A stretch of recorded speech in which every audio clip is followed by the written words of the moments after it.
Welcome back mga soy. Ang ganda talaga dito sa Amerika. Biruin mo, nagpunta kami sa isang food pantry. At tingnan nyo naman, ang daming binigay na groceries. At ang pinakamatindi, libre lahat yan mga soy. Sa mga hindi nakakaalam, ang food pantry ay mga charity na tumutulong para sa mga pamilyang medyo nagkukulang o nagtitipid ng budget sa groceries. Depende sa policy nila yan mga soy. Pwedeng buwan-buwan, pwedeng kada ibang buwan, or every other month kung pwedeng bumisita. Kaya malaking tulong talaga ito, pandagdag ng stock at pagkain sa bahay. Paano ba ang proseso?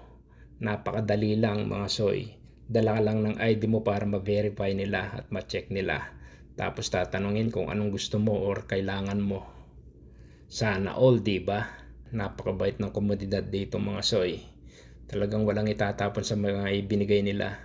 Kung bago kayo sa US at medyo gipit sa budget, huwag kayong mahiyang maghanap at mag-inquire sa mga local na food pantry sa area nyo. Huwag kalimutang i-like at i-share ang video mga soy para makatulong din sa iba. Salamat!